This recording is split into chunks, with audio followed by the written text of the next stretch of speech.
Sure, thank you very much. And I can't imagine a better keynote to set up panel number 7, Sustaining Land Power in the Pacific.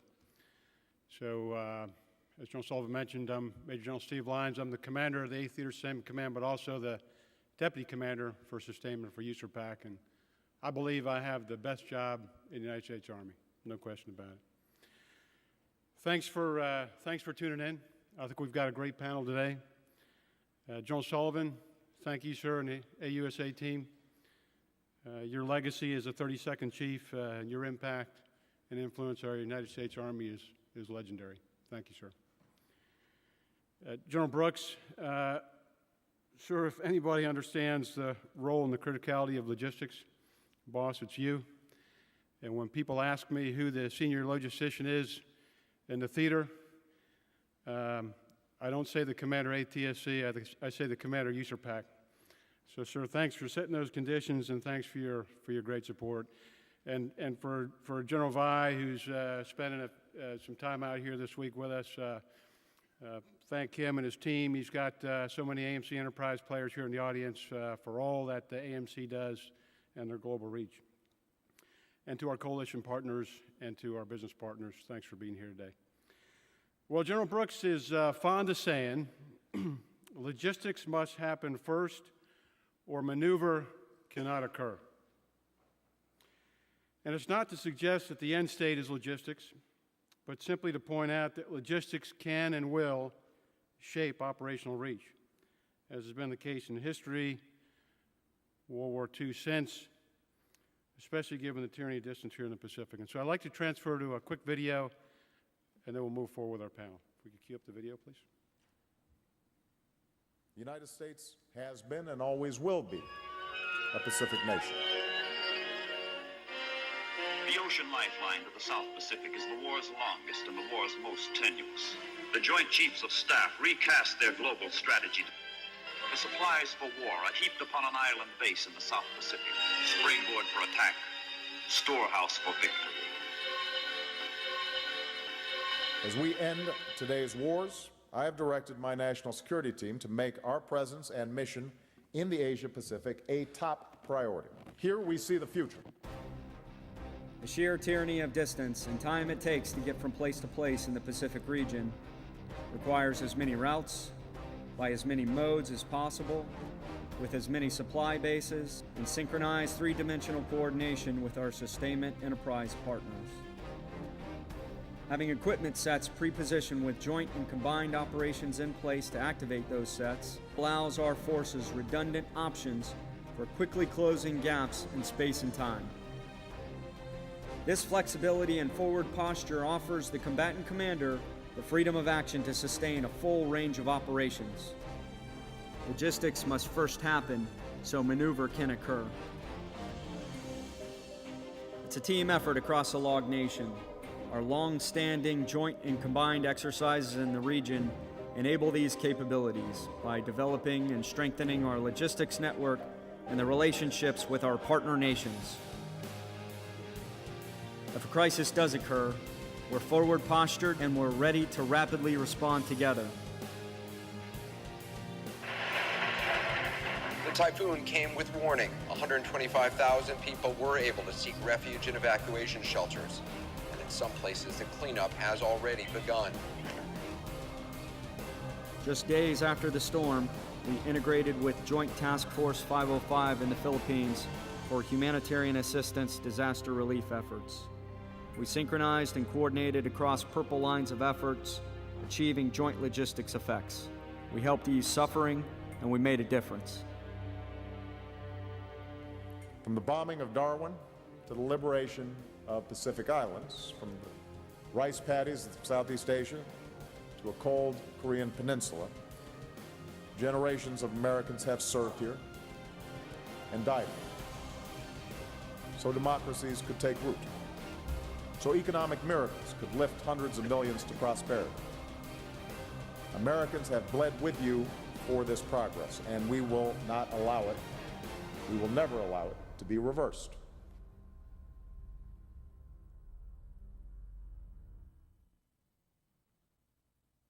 Well, thanks to our great PAO staff. Waikiki. I'd like to have the slide with the panel members. Today we're really fortunate to have a highly qualified panel to discuss sustaining land power in the Pacific. Starting with Brigadier General Rick Nelson, here to my immediate right, United States Marine Corps and commander of the 3rd Marine Logistics Group based out of Okinawa. Rick brings 30-plus years of operational experience, many of those years in the Pacific. An engineer by trade, significant combat experience, recently returned from Operation Damian, and brings a joint perspective of sustaining land power. Brigadier General Carl Turenne, he's our Deputy Commanding General for Sustainment at 1st Corps, JBLM, and as an armor officer who can truly appreciate logistics, served as the Chief of Armor and commanded Canadian Forces Joint Force Headquarters, which is a high readiness deployable headquarters. He brings vast multinational operational experience to include working with the United Nations in Cyprus, with NATO in Yugoslavia, and with ISAF, NATO ISAF in Kandahar, where he led a provincial construction team. We also have Lieutenant General retired Bobby Dail, currently the president of Supreme USA, which is a global logistics service company. He brings over 33 years of extensive military experience. He was the 15th director of the Defense Logistics Agency. He was the deputy commander of U.S. Transcom. He led logistics units from platoon to the national level, and he's been a personal mentor of mine for many, many years. Major General Ed Dorman, Headquarters, Department of the Army, Deputy G4, was the Army's 25th Chief of Transportation, served as the ISAF CJ4, and you should know he's the person that can take credit for coining the term Log Nation. And finally, Major General retired Kevin Leonard, a dear friend, Vice President, Contingency Group, Government Ops at FLUOR, a company renowned for their contingency response and logistics support. His previous assignments include Commander of the Surface Deployment and Distribution Command, G3, Army Materiel Command, and Commanding General, 1st Theater Sustainment Command in ARCENT. So we got a great panel lined up. I'd like to start, if we go to the next slide, I'd just like to start with framing a couple of the points here in the Pacific. So there are numerous definitions of logistics, but I'd like to start with the purpose of what I believe is the purpose of military sustainment. In the simplest terms, it is to rapidly generate and sustain combat power, military capacity, in order to maintain continuity of operations and enable the freedom of action required for the Joint Force Commander to conduct the full range of military operations, whether that's HADR through high intensity. Now, as you can imagine, the size of a military force, the amount of combat power required is relative to the mission at hand. And sustainment, the sustaining requirements, are a function of things like consumption, failure, damage, destruction, and the geography, the synchronization of time and space that you see represented here on the map, and particularly fighting through the potential of a denied environment. So the map behind me underscores a tyranny of distance. Here in the Pacific, it's a minimum of 10 hours to fly anywhere. And you can see on those lines there the air and the surface times just from the point of location here in Hawaii. Our current logistics posture that facilitates global logistics is a function of forces, footprint, and agreements. Forces, those forward deployed, rotational, aligned, and of course the enabling forces. Our footprint that facilitates en-route sustainment infrastructure, things like prepositioned stocks, both ashore and afloat, A-pods, S-pods, and our agreements and treaties, because they provide a network of operational access, as Vice Admiral Thomas mentioned was so critical yesterday, to include a status of protection for our forces that must operate in the AOR. And they include log sharing agreements and joint support to other services and those kinds of things. For example, as an Army, we recognize that our responsibility to joint force includes 22 sustainment tasks as directed by the Department of the Army. And the Army brings that campaign quality endurance required to stay the course. So in addition, as General Vi mentioned, our outsourcing agreements are also an important part of our logistics capacity, and we rely heavily on our private sector partners when conditions permit. As General Vi indicated, I thought very well, no one organization can accomplish all that is required to project and sustain forces. It takes the enterprise, or as Ed likes to say, the log nation. The icons on the map provide a sense for the enterprise players like Army Materiel Command, Defense Logistics Agency, U.S. Transcom, and many, many others. Those enterprise partners that have global reach. And we recognize that a major role for the 8th Theater Sustainment Command is to integrate these many inputs to deliver the effects required by the Joint Force Commander. So as you might expect, we are heavily weighted towards Northeast Asia, as we hear, but postured to a lesser degree to respond to highly likely crises, especially considering the disaster-prone geography that we've talked about this week. But at the end of the day, a forward posture helps guarantee ready access to contentious areas, allows U.S. and its allies to achieve positional advantage, and to maintain deployment momentum. And first and foremost, it reinforces the message that the United States is and will continue to be a committed partner. So let's go to the next slide. So from where we are today to how we respond to crisis, to kind of frame that a little bit in terms of surging the logistics architecture.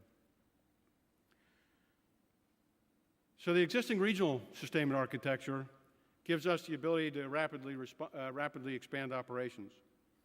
And the strategy, as I like to think about it, I call it the Lieutenant General Bobby Dail strategy, because if there's only 3 things he taught me a lot more than 3. He made me remember these things. It requires an establishment of a robust, responsive, resilient network that consists of many routes, our lines of communications, all modes of transportation, air, land, sea, and sufficient supply bases or hubs in depth. Very, very similar to the characteristics of a communications network. With a hub or spoke, so when a hub or spoke is interrupted or denied, we have the agility to reroute traffic rapidly. And of course, it takes an entire log enterprise to do this. All this must be underpinned by a robust communications and informations architecture. Our purpose always is to ensure the Joint Force Commander has the freedom of action to respond to crisis and accomplish a full range of campaign objectives. Now I go to my final slide here. I just want to make a quick plug on Agile Mission Command, because it's critically important to the success of any operation, as you might imagine, and that's also true for logistics operations. So logistics operations, Agile and Effective Mission Command, in order to assess the joint effects and create effective log COP that enables our strategic log partners, those in CONUS and around the globe, to see ourselves better, to mitigate the administrative lead times and the tyranny of distance that allows our strategic partners to bring the right resources to bear in accordance with the Joint Force Commander's priorities.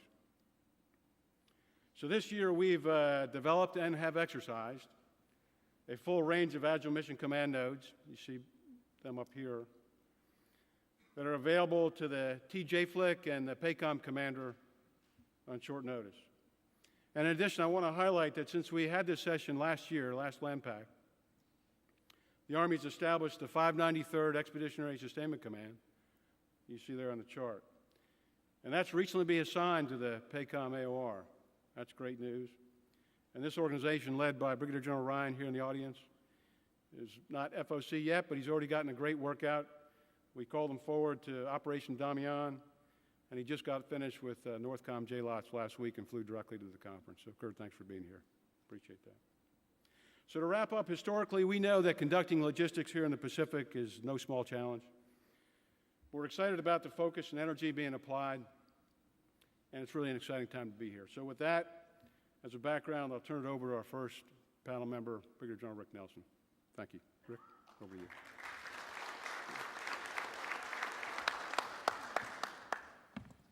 Sir, thank you, and General Sullivan, General Brooks, and the members of the AUSA, thanks for inviting me to be here and talk to you about the Marine Corps and logistics in the Pacific.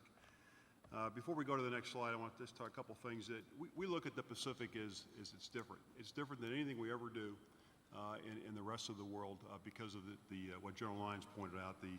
The lines of operations are extended 10 hours anywhere, and that's even longer by sea. So it definitely it stretches logistics support out there to its maximum. And so the Marine Corps, we continue to capitalize on our experiences out here while we're maximizing the use of our strategic enablers in this theater. In particular, we look at strategic lift and our pre-positioning programs. And also we've developed a robust series of relationships with our partners throughout all the different countries. And we use the exercises to do that. We'll talk about that. Next slide, please. And when we talk a little bit about strategic lift, that is the key to anything in the Pacific, is the ability to get there and get there quickly and then sustain your forces ashore.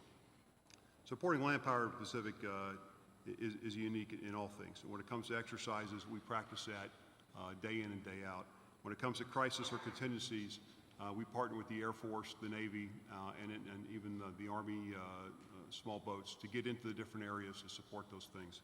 So strategic lift makes this place work. And without strategic lift and those partnerships and exercising those partnerships, because it takes effort to make sure things work, it'll not work. So that's how we do that. Next slide, please. We look at our pre-positioning programs, and this slide here is just a quick snapshot of different things that are out there, is our ability through MAR4PAC to have that flexible, agile, and highly capable ability to sustain our forces ashore. We have different pre-positioned stocks out there. We have the Marine Corps has a maritime pre-positioning ship squadron at Guam and another one out at Diego Garcia. We also have 4 deployed forces in Korea, and we have 4 deployed forces down in Darwin, Australia, in a partnership with that country. We also have forces in Korea. We have stocks throughout to do all those things. So again, this allows us that agility and that ability to move back and forth. Next slide, please. This is probably the most key thing that can happen out here in the Pacific that allows us to and enables us to sustain our forces out there, and those are relationships. We continuously conduct bilateral, multilateral engagements through exercises and also challenges within those countries. As mentioned by General Lyons, this is an HADR capital out here. We do have a lot of those, at least 1 or 2 a year in a different country, and those relationships matter. Your ability to get there matters, and your ability to sustain your forces matter. All of those gives us that key element of mission training that allows us to meet our COCOM requirement for any operational plan that's out there.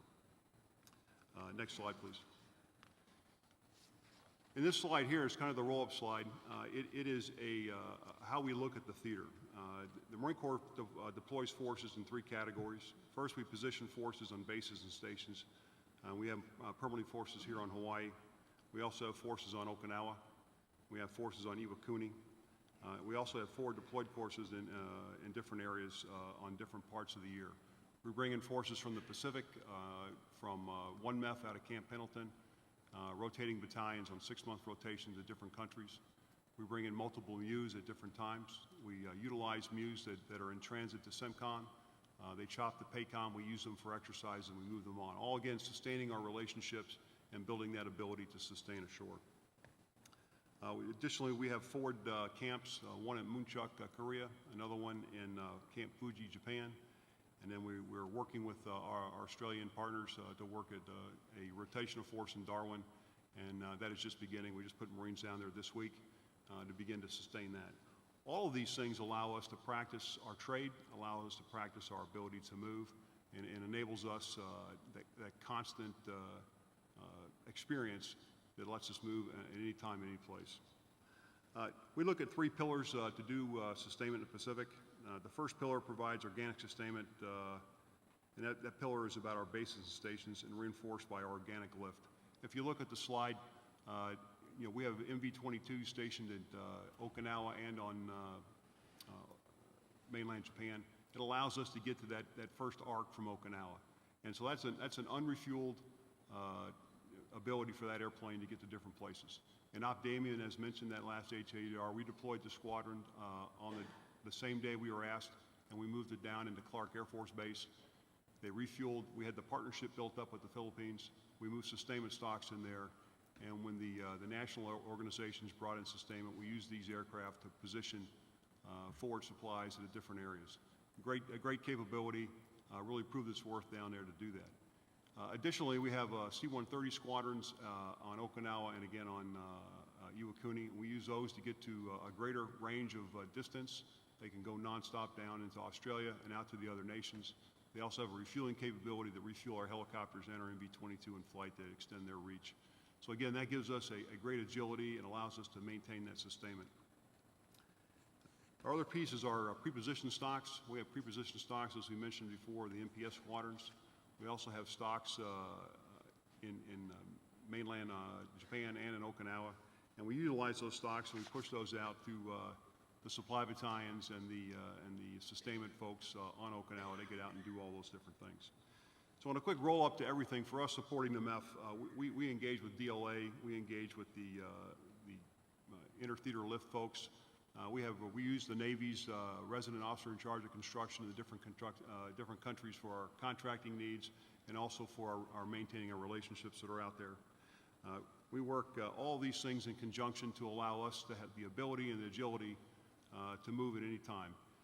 The Marine Corps at this point at Okinawa are engaged in 146 exercises, and each exercise allows us to maintain our capabilities back and forth, and we utilize those on a daily basis. And so with that, I'll turn that over to my good friend to the right here, and we'll continue with the panel, but I can answer any questions as you bring them up. Over.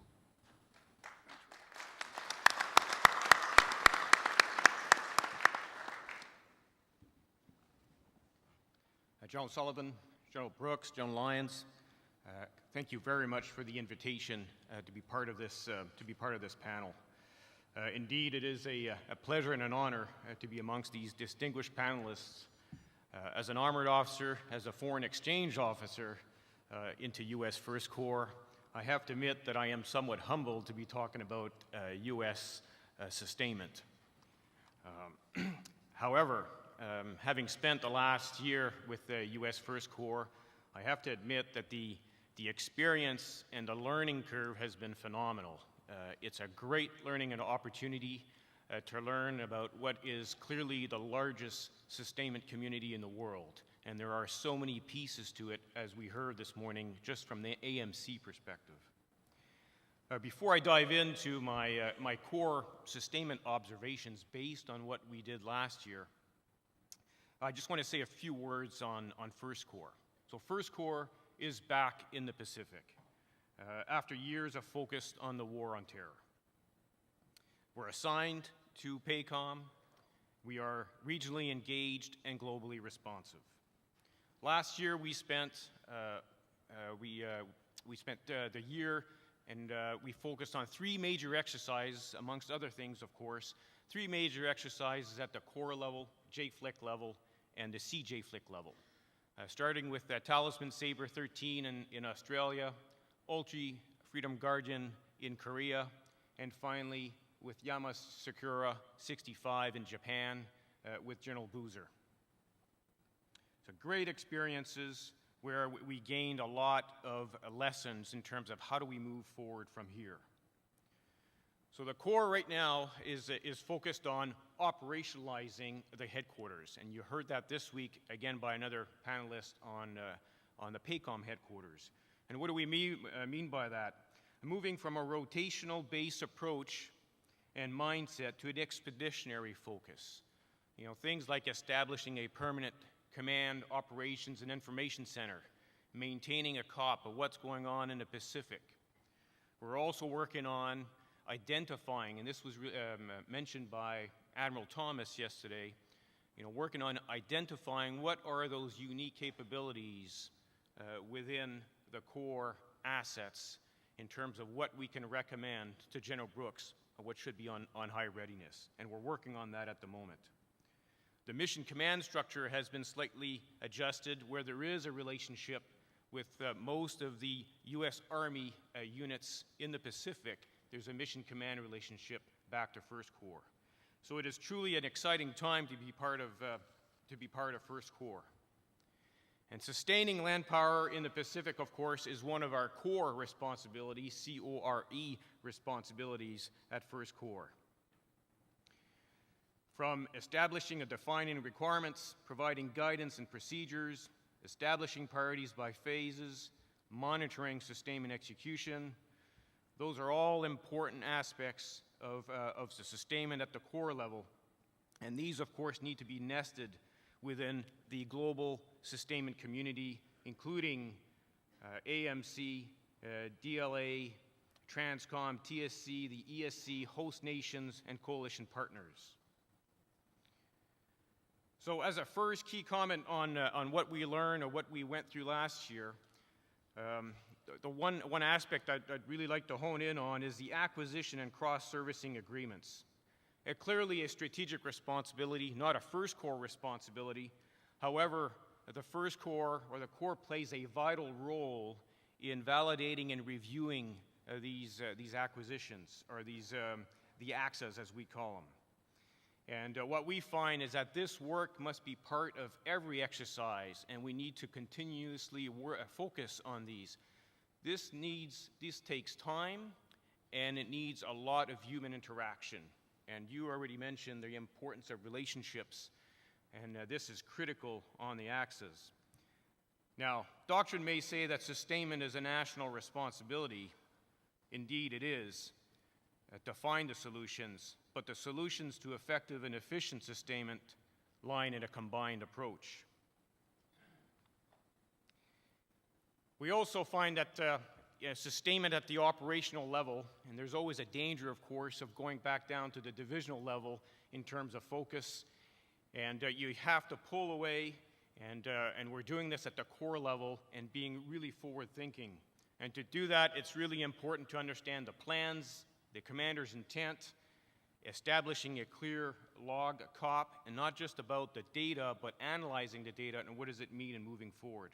And this sometimes can be a challenge when many of the exercises, of course, have a short-term duration and focused on phase 3.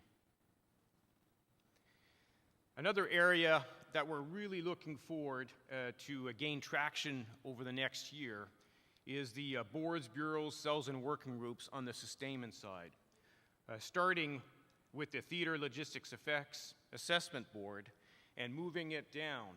And this is not easy because you have U.S. unilateral sustainment issues, and then you have coalition or combined bilateral or combined sustainment issues which need to be solved all the way down the chain of command.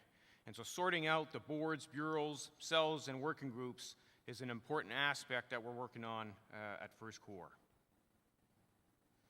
Another area, and this was again mentioned partly by General Vai this morning, operational contracting support.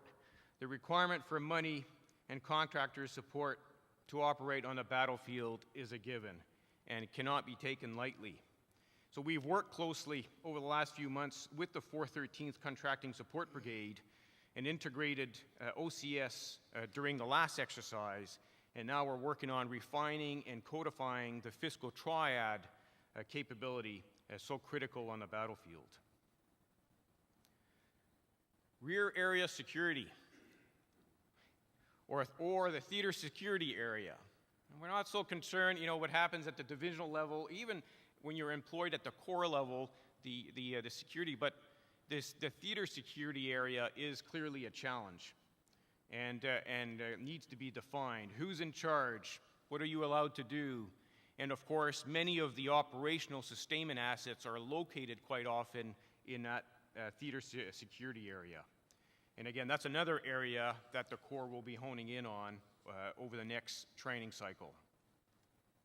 So overall, the Corps, it is exciting. We're getting ready to move into the next cycle, starting with Ulti-Freedom Guardian this August, and then Yamasakura 67 in Japan in December, and then finalizing again with a recertification next summer and 15 with Talisman Sabre in Australia.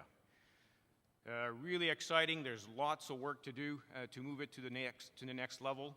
And the key is working with all the different sustainment partners to make sure that we can maximize, as General Dubik mentioned, maximize the bang for your buck. And there's a lot of things we can do, and even if an exercise is focused on the phase 3, that we can tweak the design to make sure we maximize sustainment play everywhere we go. I would also like to highlight that there's a game changer for First Corps, and General Lyons already mentioned it, and that is the creation of the 593rd Expeditionary Sustainment Command, located on JBLM. Phenomenal capability, and this will really be a forcing function in helping the Corps move forward on sustainment.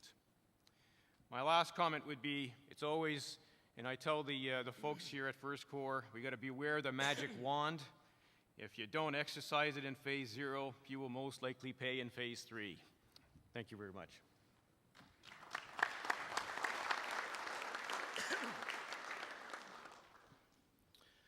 Well, good morning, General Brooks. It's good to see you again, sir, and thanks for your leadership here. General Sullivan, always great to be with you.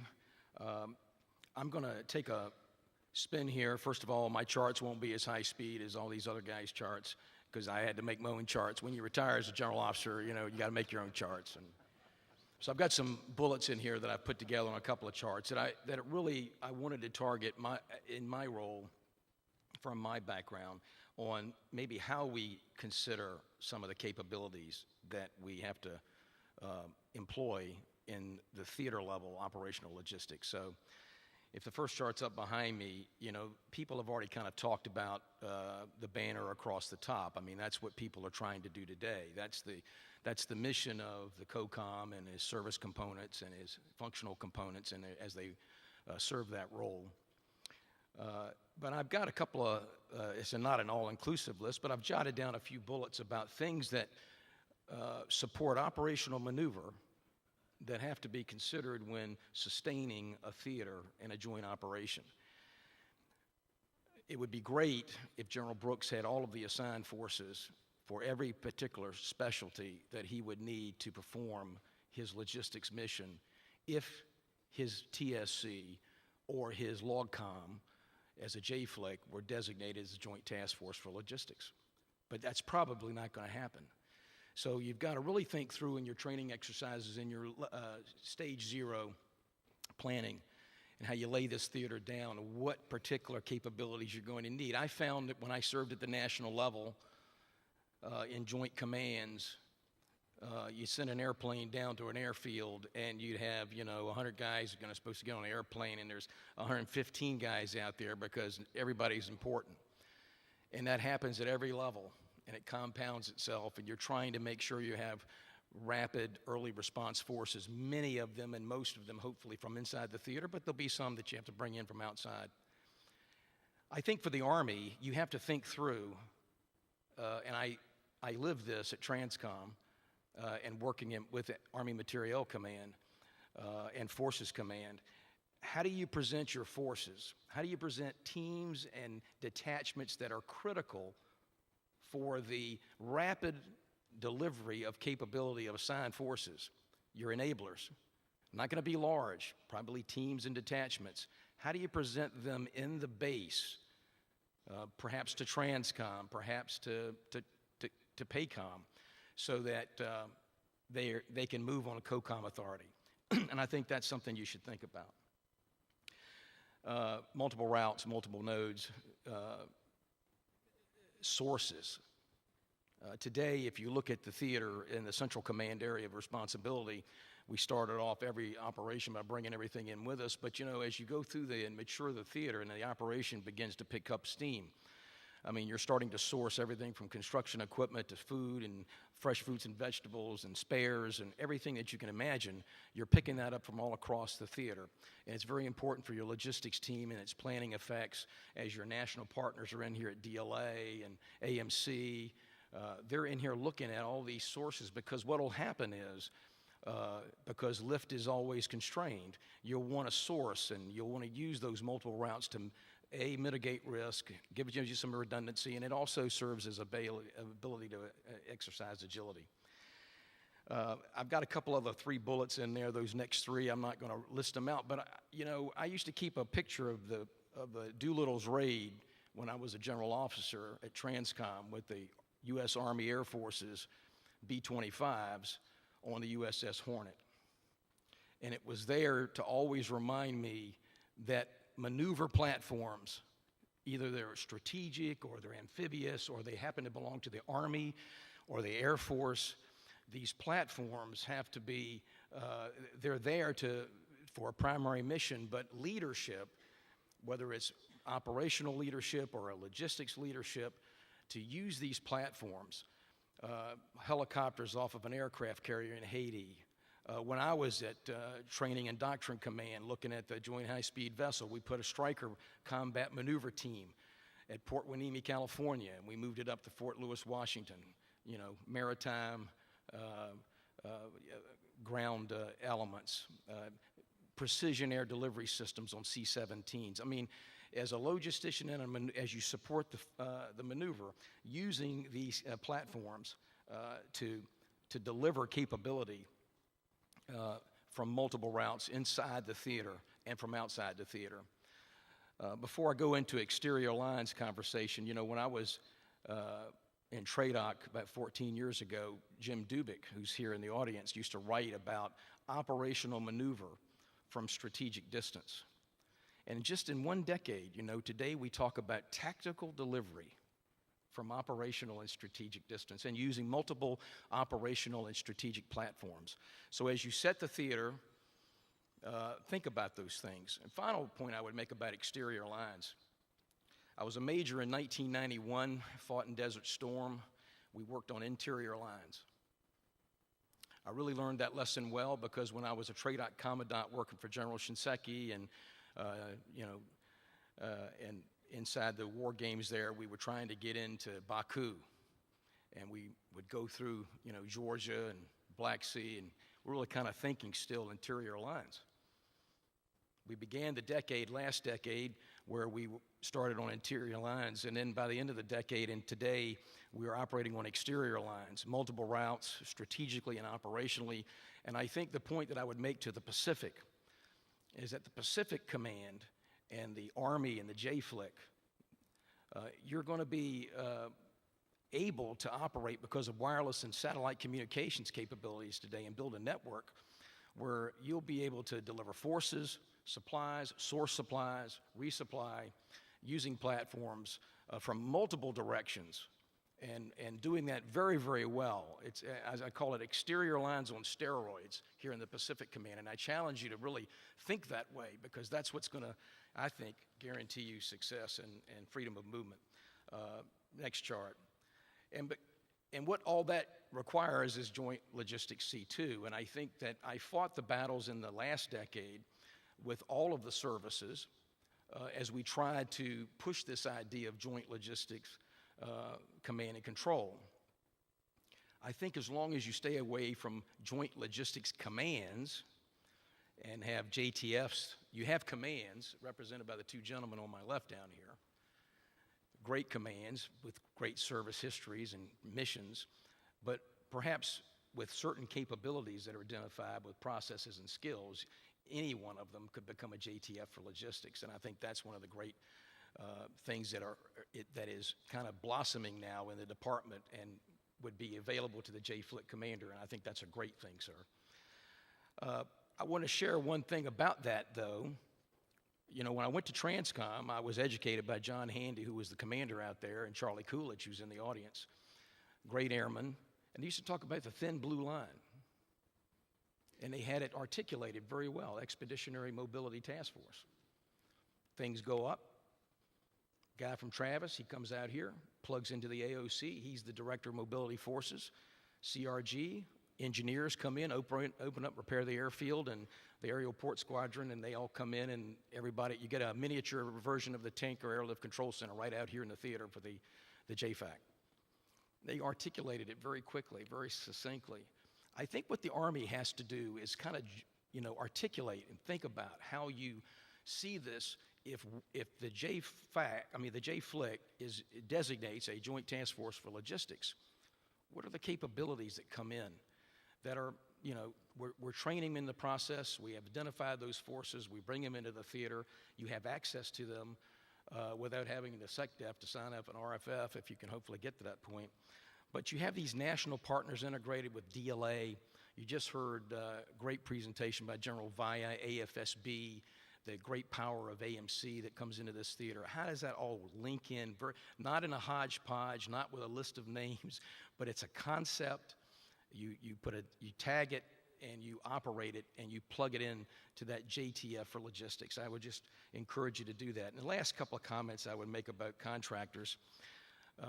Look, one of the things I've learned since I retired and when I was at DLA, we need to do a much better job of integrating the oversight of contractors so that they can respond to the requirements that you are articulating. And once you've articulated the requirement, you need to stay with them. Theater commanders, in my view, with their logisticians, need to keep a watch on, and they're in a position to do it much better than people that are sitting 5,000 miles away in a cubicle at one of the MACOMs, and regardless of what service it is, or DLA. So I think that the other point I would make on contractors is that in Afghanistan, we've kind of turned responsibility for lines of communications from strategic and operational distance over to contractors. It's nothing today to see food show up at a dining facility, construction materials show up at a forward operating base. Army units do a great job of tracking Army elements, but they are operating largely and often with imprecise data and information about people that are moving in their theaters.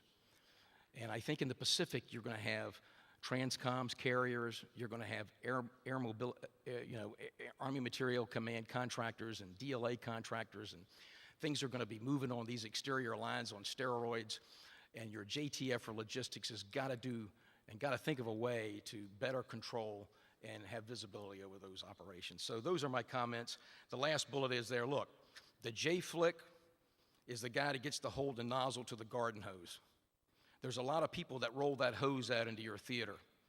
Transcom, DLA, AMC, Forces Command, they're throwing this hose out here to the J-flick.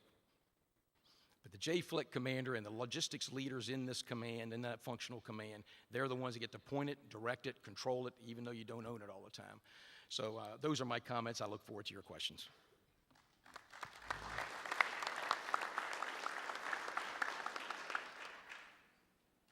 Well, good morning, and it's a privilege to be with you this morning.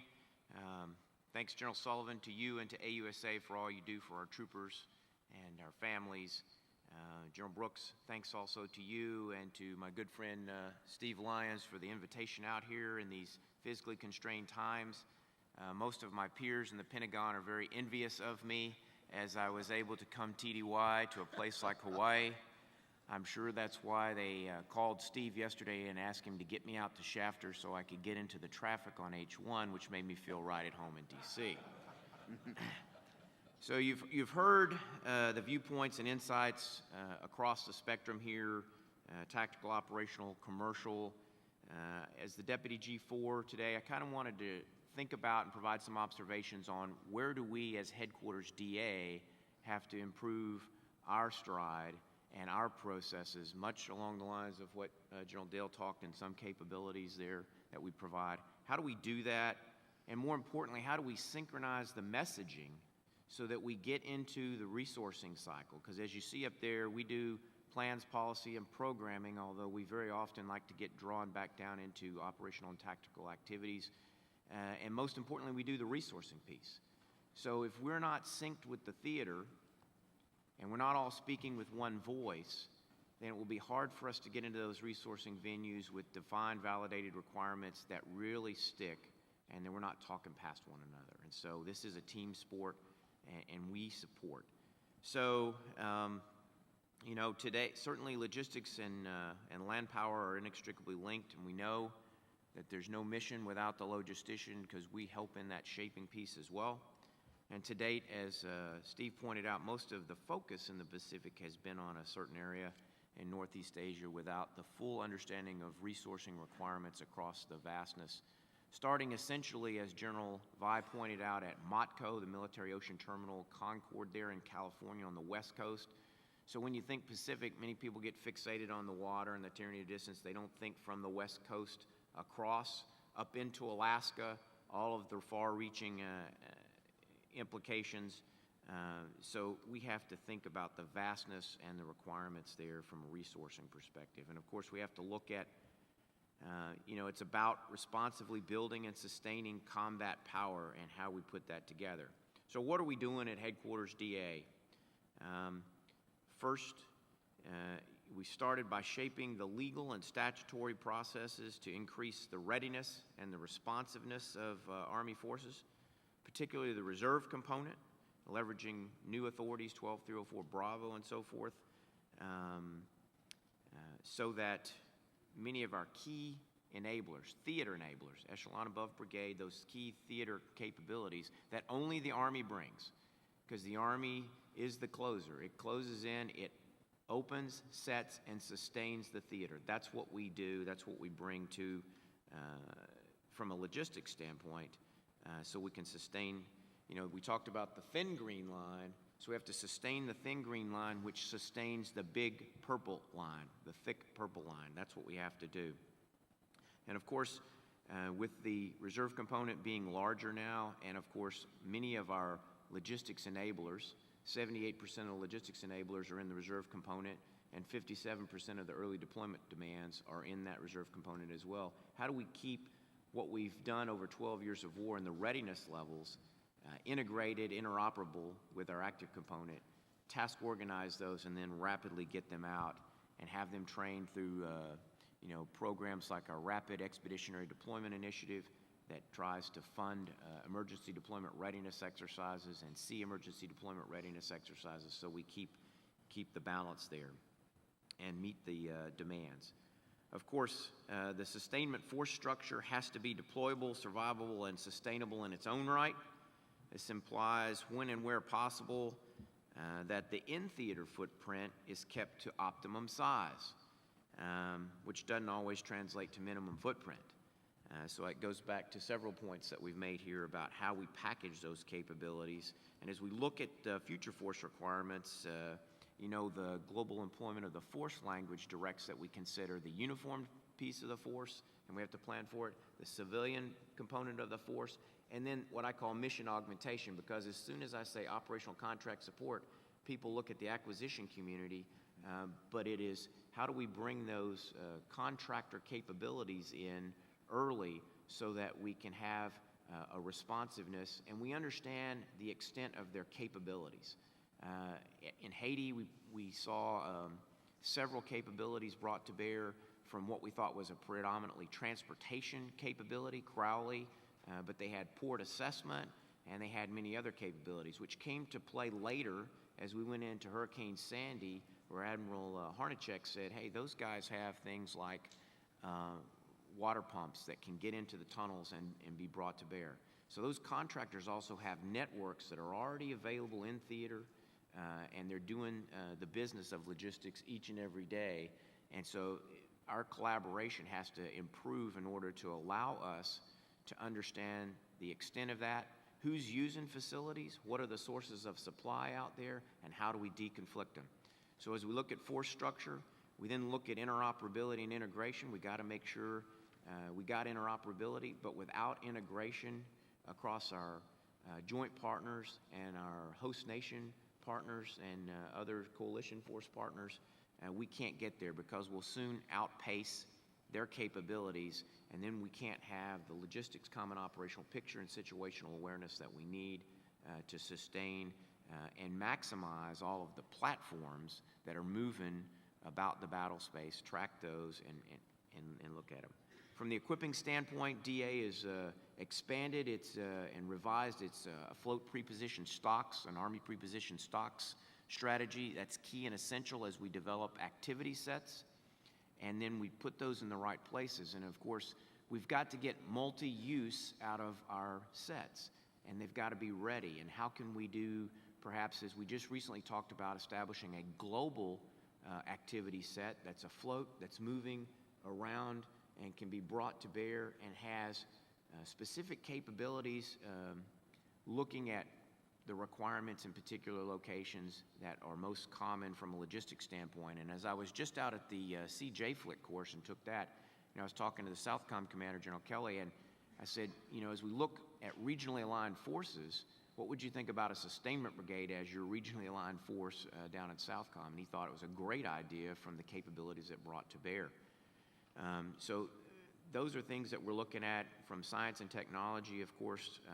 We're looking at new capabilities that can operate in the environment and that we understand, just as we needed to understand delayed desert dust and its impact on our equipment and a reset in the desert. We've got to understand what is it from the Pacific environment that will affect us, whether it's coral and operating on that with tires and things of that nature, to locations that equipment can transition. And then what kind of early entry capabilities, like for fuel delivery and the early entry fuel distribution system, which we're looking at, and we've got signed-offs now, program of record.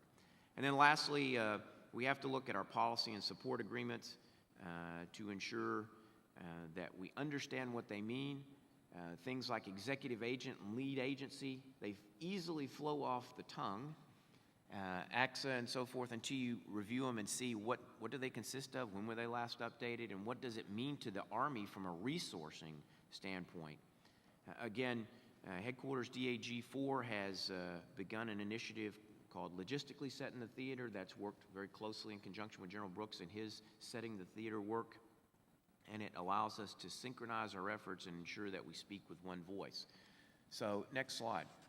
So, in DA, we've got a lot going on, and I like to say we have to kind of balance the rheostats across three focus areas here if we're going to sustain land forces.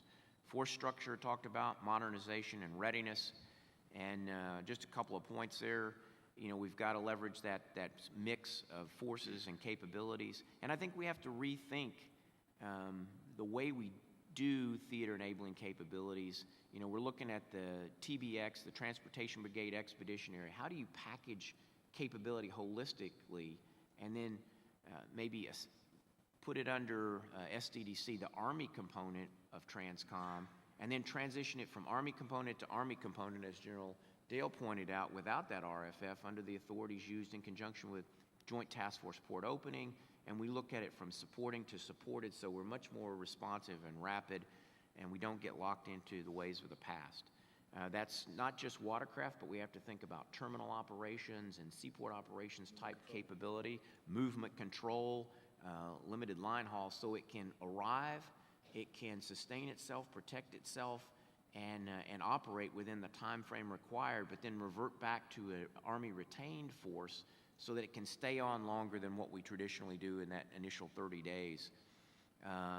Of course, our capabilities, a combat configured load, our LOTS capability that help us overcome A2AD, and then reducing the unique equipping solutions and standardizing so that our supply chains are standardized as we cluster bases and look to reduce on interior lines, our supply lines and things of that nature.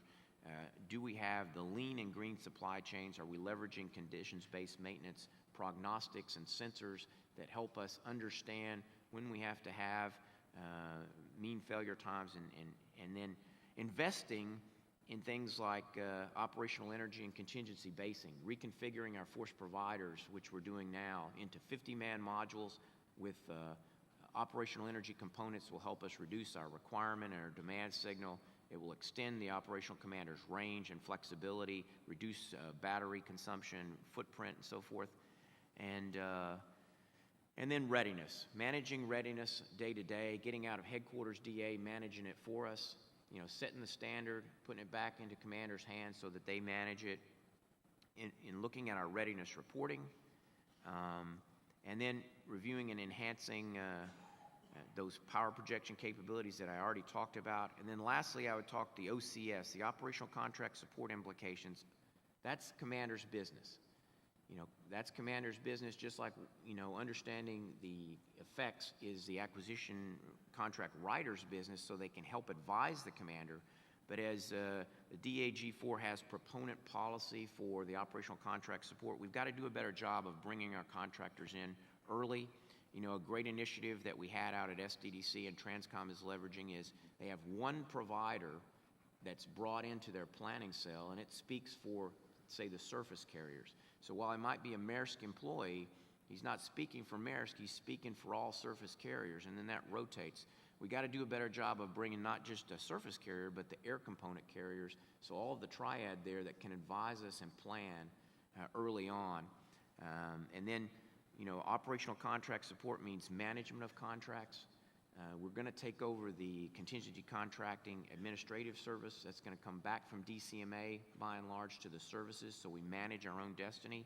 That has implication for warfighting commanders and the amount of oversight it requires from their force and the training there. So as we improve collaboration, you know, when we have the exercising of operational contract support activities like we did in our OCS-JX, our operational contract support joint exercise, across the services, brought in FEMA here in January and did that. It's going to be out in PACOM this next year. I think it'll pay huge dividends and will be a very successful venture. So with that, I look forward to your questions, and I'll transition to my colleague from... It's hard to follow you. I just reached over to Ed and said, thanks for my briefing. It's hard to follow, Ed. Sir, good morning again. Duty first. Sir, an honor to be out here. Fellow panel members, as the last guy on the panel, I'll do my very best to get off the stage quickly, I promise. So, as I think about, you know, who we are and where we are, it strikes me that preparing for the unknown is a challenge that everybody, all of us, whether you're in industry or the services, must confront. You know, it wasn't that long ago, in our own formations, we were talking about well, maybe we don't need these Army watercraft. Maybe we should just make them go away. Maybe we don't need a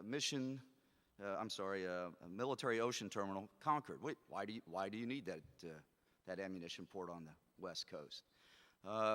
Thankfully, I think some long thinking folks prevailed.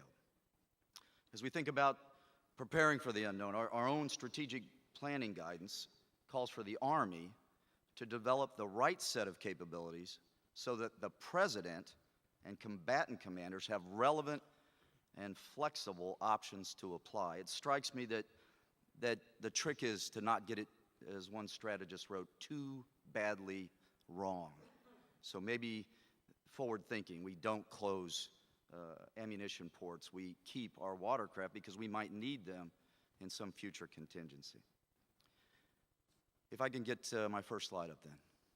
So, having listened to all of this, and we did a little bit of a rehearsal, I thought instead of giving you big strategic and operational things, I'd talk a little bit about one system, the force sustainment system. And after 10 plus years of fighting a counterinsurgency from fixed bases, most of you are familiar with both the left side of this and the right side of this.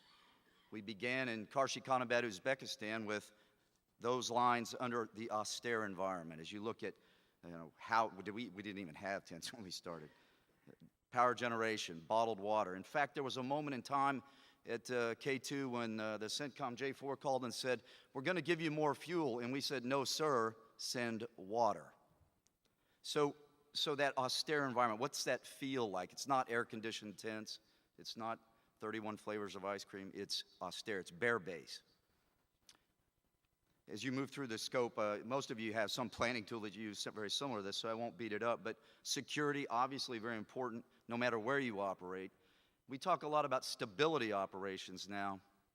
It's interesting that when things go bad in the middle of Africa in a stability op, there really isn't a lot of distinction between contractor and soldier. Everybody works together, much as has happened in Iraqi freedom, enduring freedom, and all the rest.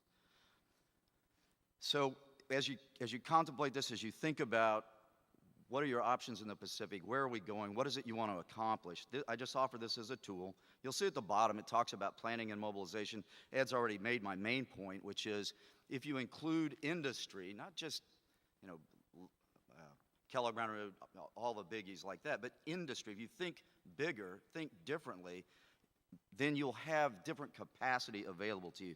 Whatever you have, though, has to be scalable, responsive, and efficient. Next slide, please. So that's why I threw this up here. This is an industry snapshot in this AOR. And if you look at the different kinds of capabilities, these industries, and it's not just mine, by the way, that have operated, look at the kinds of things they're doing. Mining and minerals, petroleum exploration. Guess what? When we go out to look for oil, we build base camps, man camps. That sort of capability is already there. The other thing we have, built-in people that speak the language. They understand what's going on. They can be almost an early sensor for you. But that won't happen unless we've found a way to communicate with each other ahead of time. So I'm not going to talk much longer. I want to thank Ed and the rest of the team. They've made some really great points. I'm honored to be here. You could kind of, as I told General Sullivan the other day, you could knock me over with a feather that I get this opportunity. Thanks to all of you.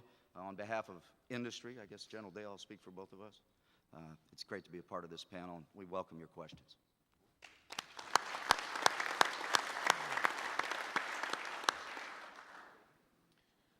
Well, thanks again to our panel of experts. I don't think we could have asked for a better, more qualified group to come in and share their perspectives with us.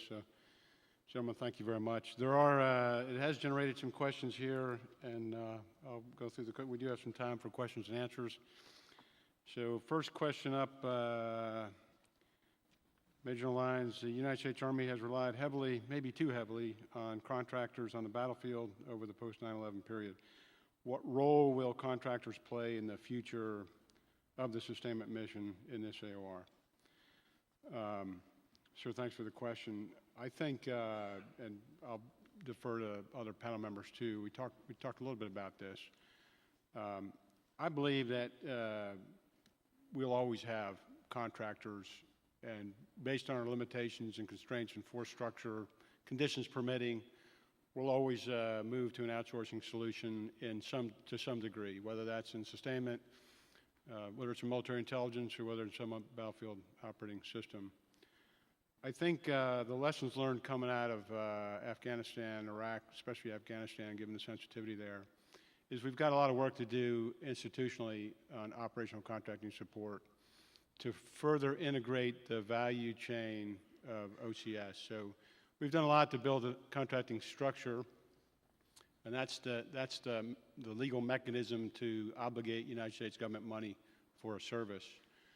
But in terms of being able to see ourselves throughout the value chain, from requirements to the contract to the financial transactions to the oversight that was discussed to the closeout, because there's a bill with that, understand how much money is flowing into a commanding general's battle space, so understand the third and fourth order impacts on the campaign, who we're influencing in a positive and a negative mode, and the knowledge management and IT systems to manage that and better see ourselves are an area that I think we've got to come to grips with. And I think we saw that in spades in many of the congressional reports that came out of the work we did in Afghanistan and to some degree Iraq as well. But that's kind of my view of that, and I don't know if anybody else has a comment on that particular question. I would make yes, sir. 2 points. First one is, I think as you move forward and you build your command and mission command capabilities, and the national partners, what they bring to the table, you know, the whole group of national partners, one was in here this morning, you've got to make sure that you keep the visibility of what contractors are bringing to your table. They're going to continue to be there. You're going to continue to need them. I think there's a lot of misinformation out there, and the military needs to understand what's going on out there a little bit better. And the second point I would make is, and I'm not in this business, but I would say after observing it for about 5 or 10 years, the nature of the contracting instrument. Today, we finished up a decade of cost contracts. You ought to take a look at maybe a hybrid, where you have a cost contract for the first 12 months, at which time it'll be reviewed, and you'll go to fixed price commercial contracts. And just another couple of points there is really treating contracting. It's not just contracted logistics service. It's dog teams, operational analysts, it's intel support. So it's all those aspects. And what do they bring to the battle space? They increase your supply chain, they increase your footprint, they do a lot. They're good, but again, what are the vehicles we're using? How are we vetting where they're being delivered? How are we doing information sharing and understanding? And it really gets down to delivering complementary effects. And then all of that money you're putting into that area, when you depart, it creates a tremendous vacuum that will have adverse effects on your AOR where you were operating. So I'm going to move to the next question here. I'm going to pass this to General Dorman here. I asked that question. Yeah, I just wanted to follow up. One thing on the contractor piece too, and one of the lessons from Southwest Asia is the security of all these folks and the potential of drawing off combat forces or increasing the requirement for combat, very limited combat forces to secure all these contractors too. That's a great point. Absolutely. Sure. No, it's an excellent point. So, Ed, for you, please discuss the DDoC concept and organization to orchestrate all aspects of sustainment in the theater. And will it work here in PACOM? So the Deployment and Distribution Operations Center tries to bring together the mobility aspects from the combatant command, the U.S. Transcom presence, and the DLA commodity management so that you can manage from the strategic national level into the theater, deconflict all the inter to intra-theater lift to get it to where it needs to go, to do planning capabilities and to ensure that those move smoothly from the strategic level down to the tactical. What we have seen in CENTCOM, where it worked fairly well, and initially it worked great because it was resourced, but how do you sustain the membership of that body when the GCC only has one mobility section, and then it's got to be responsible for the entire theater, not just a particular JOA that you're operating in, and essentially it should. But when you can't resource it and you've not planned ahead to understand where your reserve component forces are coming from, in fact, in some cases, personal experience, we had folks in there that didn't have the right clearances to be able to execute their mission set. So I think it is a great concept. I think we just have to begin to exercise it and understand, working together with the TSC in conjunction, I think it will be able to have a better visibility and understand the requirements so that it can manage the distribution and commodity management and get it to the right place. Thanks, Ed. Hopefully that answered the question. I'm going to direct this one to Brigadier General Turenne, since your name's on top here, Carl. Question is, please comment on your communications shortfalls and requirements. What would you like to have in terms of communications capabilities that you currently do not have? And I can comment on that as well. I think I can cover that on two fronts. One is there's always the issues of systems, of course.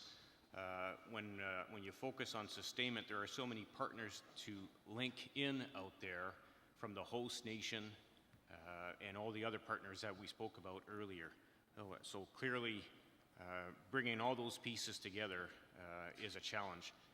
When you're talking about the coalition, again, everywhere, certainly I've been in my career, sorting out the communication piece has always, and my understanding is that it will continue to be a challenge in terms of sharing information to make sure that we can get a common operating picture. And then there's also the aspect of language in terms of communication, and certainly what we've seen over the years is the importance of interpreters or cultural advisors wherever we go, and the importance of liaison officers to make sure that information flows back and forth when the technology aspects don't work. Just to add to his comments, I think every time I have a conversation with Major General Fuller, I learn something more about expeditionary communications and the ability to get out the door rapidly. And I think that's really critical to success. And what we find ourselves doing is buying into commercial solution sets to a large part so that we can get out early with a small footprint, and then building more capacity over time. And so for organizations like my own headquarters or General Ryan's headquarters as an ESC that's designed to be expeditionary but does not have organic communications, that's really where we've migrated to, whether it's BGAN, SNAP, Warrior, those kinds of capability sets that offer either a satellite base or a commercial base or some way to plug into DISA or some level of redundancy to do that. But I think that's key to success, and I think you heard yesterday's panel on C4. I mean, it's really, that's the way we have to think about it, and as that technology changes so rapidly, we've got to be agile enough in our procurement and acquisition strategy to stay tuned to that. And, you know, I just watch, you know, my teenager, and it's pretty clear to me that I can learn something. So that I think is a critical piece, is really, we have to be focused expeditionary. So I think we've got time for one or two more, and so this one is addressed to Major General Dorman. You've seen Cold War requirements in Europe and more recently requirements in the Middle East and Africa. How do we maintain these other theaters while we rebalance in Asia Pacific? Okay.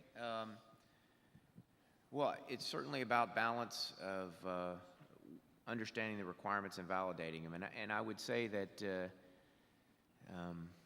we're not going to be able to source everybody to the level that they would desire. I mean, there are some hard calls that we're going to have to make out there, and people are going to have to understand how we do that. We're not going to do more with less.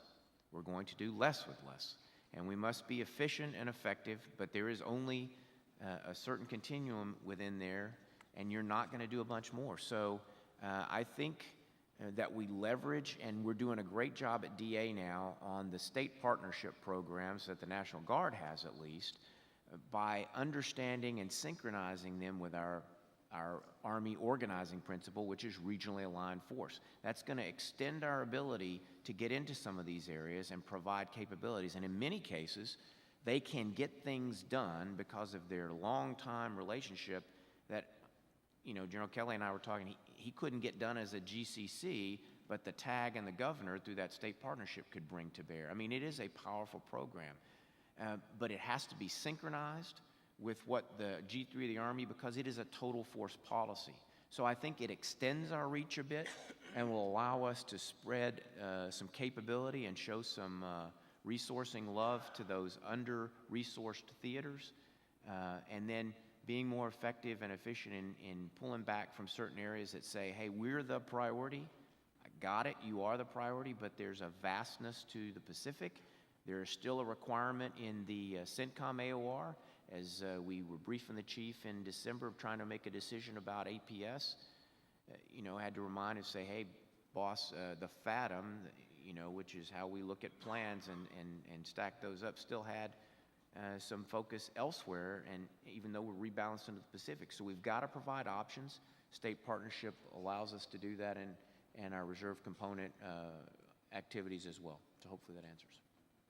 Thanks, Ed. And next question, I'm going to ask actually for General Dail's perspective on this. It may have been directed to one of us in uniform, but I think he's got probably the most vast experience. So the question is, what can the defense industry do to help? And what is the Army's largest unmet need? And I thought, sir, from your perspective of all your decades and from a military perspective and now as on the private sector side, if you could share your perspectives on that, would be helpful.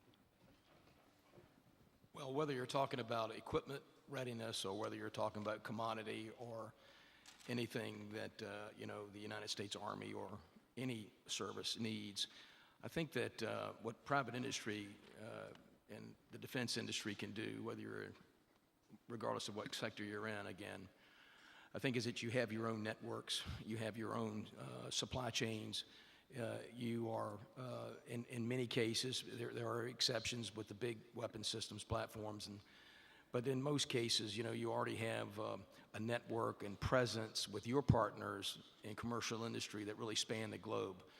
We are a global economy now. It's heating up more and more, even though maybe the defense industry's had a couple of concerning months here recently. But the economy, in terms of many aspects of what the services need, is a global network. And I think that to preserve precious combat power for our forces, and all of them, and the United States Army that we're talking about today, we're going to have to do in industry help the Army identify the key capabilities and support that will have a tremendous and enormous impact in outcomes of the capacity. And I think that's what industry's really got to provide for the services, because you see out there what the gentleman at the table can't always see. And I think contributing to the thought leadership in that regard is what industry can really do. Thank you. Sure, I think we're getting the hook. And sure, we got one more. We'll wind it up. The question is, how can we better synchronize sustainment effectiveness across the Pacific Theater? And I think it was a cue in, really, I think a lot of momentum here in the PACOM area to bring the joint community together to think about sustained land power and power at large. And of course, we'll run a theater-wide sustainment rock focused on the KTO this week, as a matter of fact. And I think those kind of venues are very, very powerful as we bring this joint community together for Admiral Locklear and General Brooks and team. But I think, sir, gentlemen, thank you very much for your support and your insights. Extraordinarily valuable. And sir, thank you. Thank you, Steve. Thank you.